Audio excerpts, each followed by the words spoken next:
Hello दोस्तों, नमस्कार। मैं नरोत्तम पाल आपका स्वागत करता हूं।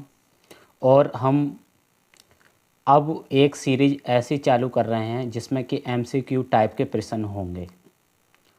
और अभी वर्तमान में ज्योग्राफी से संबंधित ज़्यादा प्रश्न रहेंगे। तो एमसीक्यू मल्टीपल चॉइस क्वेश्चन हम इनको मल्टीपल में तो देखेंगे, बट इनके जो प्रश्न होंगे उनका एक्सप्लेनेशन अच्छी तरह से करेंगे। और ये आपकी जो भी परीक्षाएं हैं, चाहे रेलवे हो, चाहे स्टेट एग्ज़ाम हो, चाहे किसी स्टेट की पुलिस हो, चाहे कहीं शिक्षक भर्ती हो, सभी के लिए ये महत्वपूर्ण होगी। ठीक है, तो हम प्रश्न की सीरीज इसमें हमने 20 क्वेश्चन रखे हैं। 20 क्वेश्चन को हम बारी बारी से देखेंगे और उनके एक्सप्लेनेशन के लिए बहुत ध्यान से देखेंगे। तो ज्योग्राफी का जैसे हम अभी सौरमंडल से संबंधित कुछ प्रश्न हैं उनके लिए ले रहे हैं। तो सौरमंडल में जैसे कि प्रथमतः सौरमंडल के बारे में विश्व के समक्ष जानकारी प्रस्तुत करने वाले विद्वान कौन थे। तो ये प्रश्न है। तो इस प्रश्न का एक्सप्लेनेशन भी देखेंगे और उत्तर। तो इसका उत्तर क्या हो जाएगा हमारा? Option third. ऑप्शन थर्ड क्या है? कॉपरनिकस। यानी कॉपरनिकस ने क्या किया था? सबसे पहले प्रथम मतलब सौरमंडल के बारे में इन्होंने अवधारणा यानी बताया था कि किस टाइप का ये होता है। तो इसमें एक्सप्लेनेशन क्या है कि कॉपरनिकस ने किया था ये प्रयोग। नेक्स्ट क्वेश्चन क्या है? सूर्य के चारों ओर घूमने वाले खगोलीय पिंड क्या कहलाते हैं? यानी सूर्य जो है हमारा, तो सूर्य के चारों तरफ मतलब अपनी कक्षा में जो घूमते हैं उनको हम क्या बोलते हैं? तो सन, आपको पता है कि सन जो होता है सौरमंडल का एक मुखिया है। तो जो सूर्य के चारों ओर घूमने वाले खगोलीय पिंड क्या कहलाते हैं? ग्रह कहलाते हैं। यानी तो इसका एक्सप्लेनेशन में जैसे हम अगर बताना चाहें कि सूर्य एक क्या है सौरमंडल का? सूर्य, और जो सूर्य के और पास यानी एक कक्षा में चक्कर लगाएं वो क्या कहलाते हैं? हमारे ग्रह कहलाते हैं। नेक्स्ट क्वेश्चन क्या है?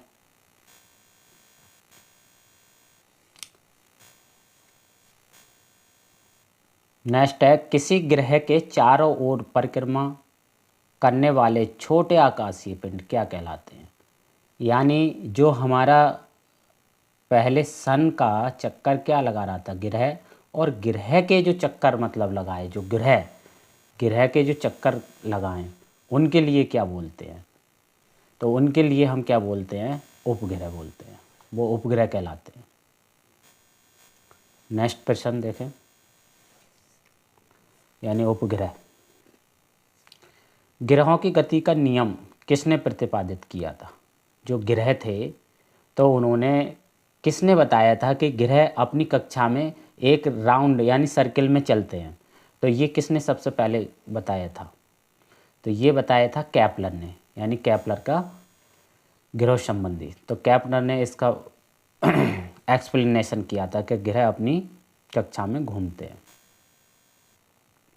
नेक्स्ट प्रश्न है सौरमंडल में कितने ग्रह हैं? तो सौरमंडल में कितने ग्रह हैं वर्तमान में? कमेंट बॉक्स में बताएं। तो सौरमंडल में वर्तमान में 8 ग्रह हैं। पहले कितने ग्रह थे? 9। तो 9 में वर्तमान में मतलब क्या है कि एक ग्रह हटा दिया गया था, ग्रह का दर्जे से मतलब हटा दिया। हालांकि वो अपनी कक्षा में तो घूम रहा है, बट कक्षा में घूमता है तो वो एक पर्टिकुलर कक्षा में नहीं घूमता, इसलिए उसको ग्रह की श्रेणी से हटा दिया। यानी जुलाई 2006 में 9 ग्रह थे। और अब वर्तमान में प्लूटो को हटा के कितने रह गए हैं? अब वर्तमान में 8 ग्रह मतलब अभी हैं। 8 प्लेनेट मतलब हैं। तो अभी कितने हैं? 8 ग्रह। नेक्स्ट प्रश्न देखो। सूर्य से बढ़ती दूरी के अनुसार ग्रहों का निम्न में से कौन सा क्रम मतलब सही है? सूर्य से बढ़ती दूरी के अनुसार, यानी सूर्य हमारे जैसे यहाँ एक मान लो ये जैसे सन है ये। अब सन, तो इसकी जो दूरी बढ़ती जा रही है इधर के लिए, तो कौन सा क्रम आएगा इसमें? तो इसके लिए जैसे कि आपको पता है कि बुध ग्रह सबसे नज़दीक है किसके, सूर्य के। बुध के बाद फिर क्या है यहाँ, शुक्र, यानी सबसे पहले मरकरी है, फिर वीनस है तीसरे नंबर पे। तीसरे नंबर पे कौन सा है हमारा, फिर पृथ्वी है यानी अर्थ। फिर चौथे नंबर पे कौन सा है हमारा, मंगल। तो आप यहाँ से देख पा रहे होंगे, यानी मार्स, आप यहाँ से देख पा रहे होंगे कि 4 मतलब ग्रह, तो इसमें 4 ही ऑप्शन दिए हैं। तो ये कौन सा हो जाएगा हमारा, बुध और मंगल। अब देखो यहाँ आप चित्र में समझे सही से, जैसे कि देखो सबसे पहले हमारा क्या है, ये सन।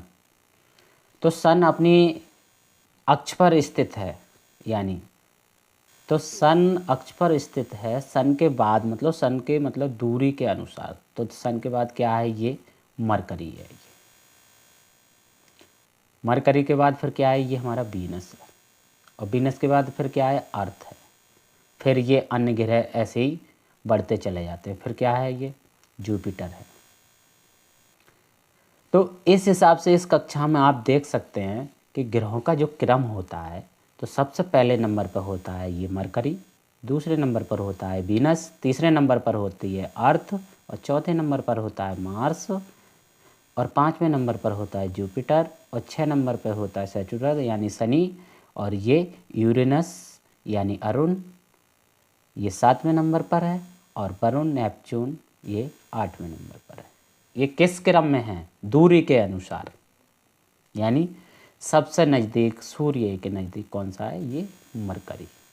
ठीक है, तो यहाँ तक आप समझ रहे होंगे। चित्र से कुछ अच्छा समझ में आ जाता है, तो चित्र के लिए अच्छी तरह से मतलब एक्सप्लेनेशन भी सुना करें और ख़ुद अपने आप भी चित्र के लिए देखा करें। तो यहाँ तक मैं आशा करता हूँ आप समझ चुके होंगे। नेक्स्ट क्वेश्चन है, आकार के अनुसार सौरमंडल के ग्रहों का अवरोही क्रम, यानी आकार मतलब कि सबसे बड़ा ग्रह कौन सा है, उससे छोटा कौन सा है। तो इसमें सबसे बड़ा आपको पता है क्या है, बृहस्पति। फिर कौन सा है, फिर है शनि, फिर कौन सा, वरुण। तो पृथ्वी हम देख पाएंगे कि यहाँ कितने नंबर पर है, 5वें नंबर पर है। तो सबसे 5वां बड़ा ग्रह कौन सा कहलाता है, पृथ्वी भी। फिर शुक्र, मंगल, बुध। तो सबसे छोटा हमारा ग्रह कौन सा है, बुध। इसमें जैसे कि अब यहाँ देखेंगे कि बृहस्पति क्या है, सबसे बड़ा है। ये पीछे आपने देखा था कि सूर्य से मतलब सन, जो हमारे सन थे, सन से दूरी के अनुसार थे। तो सन के पास सबसे पास में क्या था, मरकरी था, फिर वीनस था। लेकिन यहाँ हम क्या देख रहे हैं, यहाँ बड़े से छोटे की तरफ। तो सबसे बड़ा जुपिटर, उससे छोटा शनि, फिर यूरेनस, फिर नेपच्यून 4 नंबर, और 3 नंबर, ये सॉरी 1 2 3 4 5। तो ये 5 नंबर पर है ये, यानी first, second, third, fourth, fifth, six, 7 और 8। तो ये सबसे छोटा कौन सा हो जाएगा हमारा, यहाँ देखा जाए तो कौन सा, मरकरी। और सबसे बड़ा कौन सा हो जाएगा, जुपिटर। ठीक है, तो ये समझ गए होंगे आप। नेक्स्ट है प्रश्न नंबर 8, अंतरिक्ष में कुल कितने तारामंडल हैं, यानी अंतरिक्ष में जो तारामंडल हैं वो तारामंडल की संख्या कितनी है हमारी। तो ये कितनी हो जाएगी, 89। अंतरिक्ष में तारामंडलों की संख्या कितनी है, 89। नेक्स्ट प्रश्न है, पार्थिव ग्रहों की संख्या कितनी है। पार्थिव, एक होते हैं पार्थिव मतलब अंदर की, और एक बाहरी। तो पार्थिव ग्रहों की जो संख्या है वो कितनी है, 4। इसको चित्र में देखें, जैसे चित्र में ये जो ये हमारा क्या है, सन। तो सन सौरमंडल का मुखिया है। सन के बाद फिर क्या है, मरकरी, वीनस, अर्थ, मार्स। तो जो 4 ग्रह आपको यहाँ तक दिखे जो अंदर, ये 4 ग्रह कौन से कहलाते हैं, पार्थिव ग्रह कहलाते हैं। बाकी आउटर देखें तो जुपिटर है, सैटर्न, यूरेनस और नेपच्यून। ये हमारे कौन से हैं? आउटर। और ये कौन से? इनर। 4, यानी सूर्य के नज़दीक ये। तो ये एस्ट्रोनॉट जो बेल्ट, यानी एस्ट्रोनॉट जो बेल्ट पाई जाती है मंगल और जुपिटर के बीच में, तो इस एस्ट्रोनॉट बेल्ट से जो हमारे लेफ्ट साइड हैं वो क्या कहलाएंगे? यहाँ से पार्थिव ग्रह कहलाएंगे। नेक्स्ट है, निम्नलिखित में से एक पार्थिव ग्रह नहीं है, यानी पार्थिव ग्रह। तो अभी आपने देखा था पार्थिव ग्रह कौन से हैं? बुध है, शुक्र है, मंगल है, पर कौन नहीं है? शनि। शनि हमारा कौन सा नहीं है? पार्थिव ग्रह नहीं है। तो ऑप्शन डी हो जाएगा यहाँ हमारा। निम्नलिखित में से किन 2 ग्रहों को छोड़कर शेष सभी ग्रह सूर्य के चारों ओर वामावर्त यानी क्लॉकवाइज घूमते हैं? हमारा सन है, सन के अराउंड जो ग्रह गति करते हैं, जैसे कि उसमें जो गति करते हैं तो मोस्टली यानी सभी ग्रह किधर को गति करते हैं? जैसे हमारी पृथ्वी अगर देखा जाए तो पश्चिम से पूरब की ओर गति करते हैं, यानी ये कैसा? Anti clockwise. और इसने पूछा है ये क्लॉकवाइज, तो क्लॉकवाइज स्थिति क्या होगी? मतलब इस टाइप से कि क्लॉकवाइज स्थिति क्या होगी।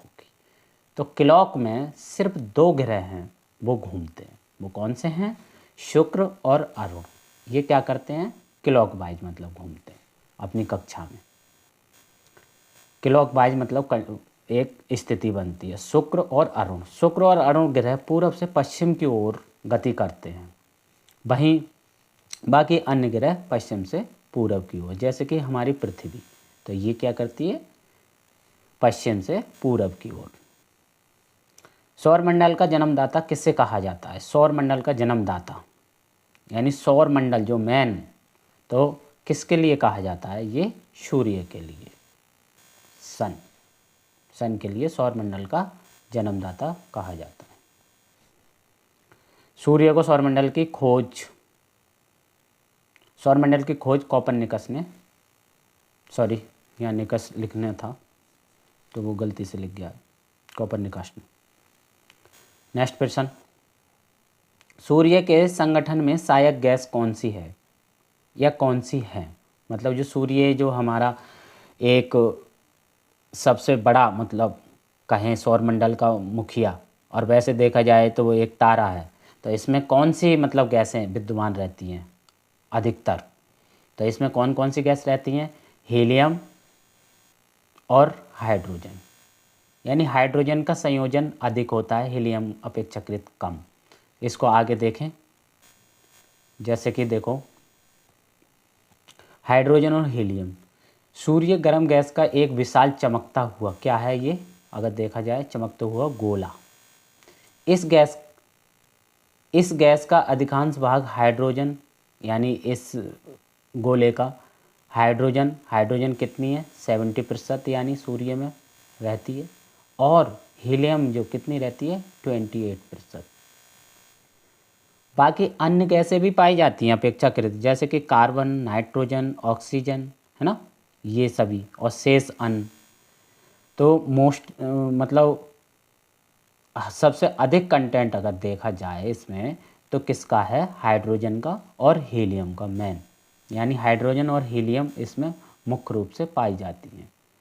तो इस चित्र को भी जैसे सही से देख पाएंगे आप, यहाँ ये सन था, है ना, तो सन काफ़ी दहकता हुआ है। आप देखते हैं कि आपकी पृथ्वी और सूर्य की दूरी लगभग 15 करोड़ किलोमीटर दूर है, लेकिन गर्मी आ पाती है। वो उसका कारण क्या है कि हीलियम और ये जो हाइड्रोजन है उसमें रिएक्शंस करते रहते हैं। यानी सूर्य के मध्य भाग को क्या कहा जाता है? ये थोड़ी टाइपिंग में एरर हो गई है। क्या कहा जाता है ना? सूर्य का जो मध्य भाग होता है बीच का, तो सूर्य के मध्य भाग को क्या कहा जाता है? वर्णमंडल। सूर्य के मध्य भाग को वर्णमंडल कहा जाता है। सूर्य के ऊपरी भाग को क्या कहा जाता है? जो ऊपर का सूर्य का भाग है उसके लिए क्या बोला जाता है? क्या वर्णमंडल, समताप मंडल या प्रकाश मंडल? तो इसके लिए हम क्या बोलते हैं? प्रकाश मंडल। नेक्स्ट प्रश्न है, सूर्य सदैव पूरब में ही क्यों निकलता है, यानी इसका क्या कारण है? पूरब का निकलने का मतलब आप समझ सकते हैं कि जब हमारी पृथ्वी जो, जैसे ये सन थे, तो पृथ्वी हमारी क्या करती है? पश्चिम से पूरब की ओर गति करती है। और जब पूरब की ओर गति करती है तो ये कंडीशन में क्या होता है कि सूर्य हमेशा आपको किधर दिखाई देंगे? पूरब की ओर। तो पृथ्वी पूरब से पश्चिम की ओर घूमती है, ये भी नहीं, पृथ्वी पश्चिम से पूरब की ओर घूमती है। ऑप्शन क्या हो जाएगा आपका? बी ऑप्शन, यानी बी ऑप्शन में ये कंडीशन होगी, क्योंकि पृथ्वी पश्चिम से पूरब की ओर घूमती है। ठीक है। नॉर्वे में अर्धरात्रि के समय सूर्य कब दिखाई देता है? यानी जैसे नॉर्वे एक कंट्री है, तो नॉर्वे में क्या होता है कि 21 जून के मतलब दिन, यानी उस टाइम गर्मी पड़ती है अपने यहाँ, तो नॉर्वे में अर्धरात्रि के समय सूर्य कब दिखाई देता है? तो 21 जून के लिए सूर्य दिखाई देता है नॉर्वे में। कंडीशन क्या है कि भाई पृथ्वी अपनी अक्ष पर थोड़ी झुकी हुई है, कितने 23.5 डिग्री पे जो झुकी हुई है, उस कारण मतलब।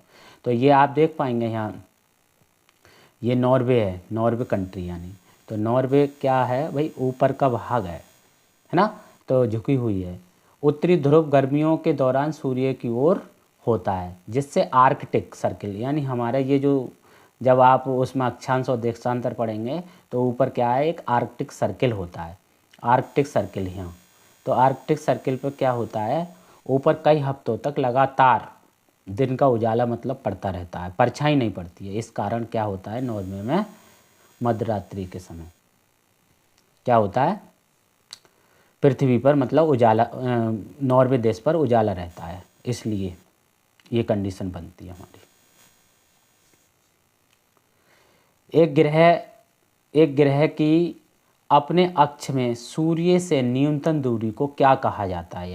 यानी जो ग्रह होते हैं और सूर्य के बीच में कोई ग्रह जब एक कंडीशन पर होता है, जैसे कि चित्र से आगे समझाएंगे, तो इस कंडीशन को मतलब क्या है? न्यूनतम दूरी, न्यूनतम मतलब न्यूनतम दूरी को क्या कहा जाता है? तो न्यूनतम दूरी को हम क्या बोलते हैं? उपसौर। न्यूनतम दूरी को हम बोलते हैं उपसौर। अब यहाँ देखेंगे कि उपसौर क्या है और अपसौर क्या है। तो उपसौर मतलब क्या होता है कि पृथ्वी या फिर कोई अन्य ग्रह की जो दूरी होती है बीच की, जैसे सूर्य है और ये सन है, तो ये जो बीच की दूरी होती है, इस दूरी को न्यूनतम कर दिया जाए। यानी न्यूनतम जो हमारी उपसौर की कंडीशन कब होती है? जब 14.70 करोड़ की किलोमीटर दूर, मतलब जब पृथ्वी और सूर्य के बीच की दूरी होती है, तो उस स्थिति को हम क्या बोलते हैं? उपसौर बोलते हैं। और अपसौर मतलब क्या है कि जब 15.21 करोड़ किलोमीटर, यानी ये डिस्टेंस हो जाती है जब पृथ्वी की और इधर सूर्य की जो डिस्टेंस हो जाती है 15.21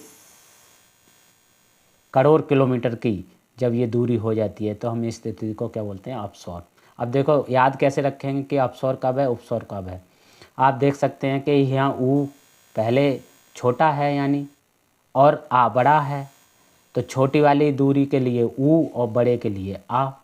क्यों? कि ऊ में एक डंडा यहाँ सिर्फ ये होता है ऊ, और इसी पे अगर हम ऊ में क्या करें, यहाँ ये लगा दें, तो ये बड़ा हो जाएगा एक तरह से।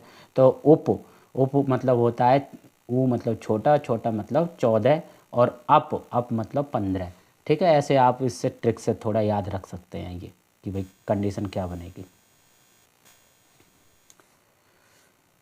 नेक्स्ट क्वेश्चन है, एक ग्रह के अपने कक्ष में सूर्य के अधिकतम दूरी को क्या कहा जाता है? अब वहाँ कौन सी थी? अगर देखा जाए तो न्यूनतम, और यहाँ अधिकतम, यानी अधिकतम दूरी के लिए क्या कहा जाता है? तो कौन सी कंडीशन बनती है? अपसौर की, यानी ऑप्शन नंबर क्या हो जाएगा यहाँ अगर देखा जाए तो सी, अपसौर की स्थिति मतलब कंडीशन बनती है।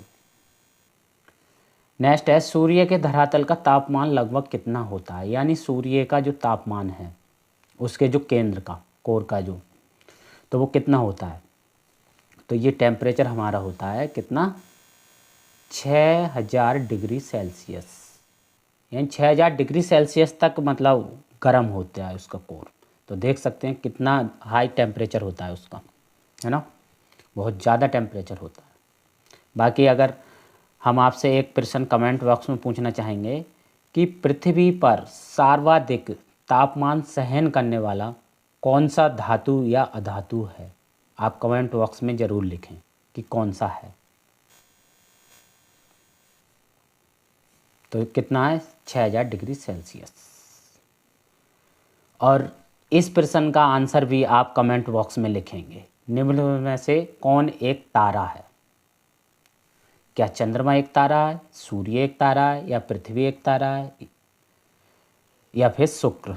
तो इसका आंसर आप हमें अपने कमेंट बॉक्स में ज़रूर लिखेंगे, कि कमेंट बॉक्स हमारा नीचे दिया है कमेंट बॉक्स, उसमें लिखेंगे कि क्या है इसका उत्तर चारों में, ठीक है, ये option. Thank you for watching this video, और इस वीडियो के लिए ज़्यादा से ज़्यादा शेयर करें और हमारा चैनल सब्सक्राइब करें, और वीडियो के लिए लाइक एवं शेयर करते रहें, जिससे कि हमें मोटिवेशन मिलेगा और हम आगे के लिए इसी तरह के प्रश्न लाते रहेंगे। और चित्र के साथ साथ से मेरा यही रहता है कि अच्छी तरह से आपको समझ में आए, इसलिए मैं चित्र का ज़्यादा कॉम्बिनेशन लेता हूँ कि अच्छी तरह से आप समझ सकूँ। Thank you for watching this video.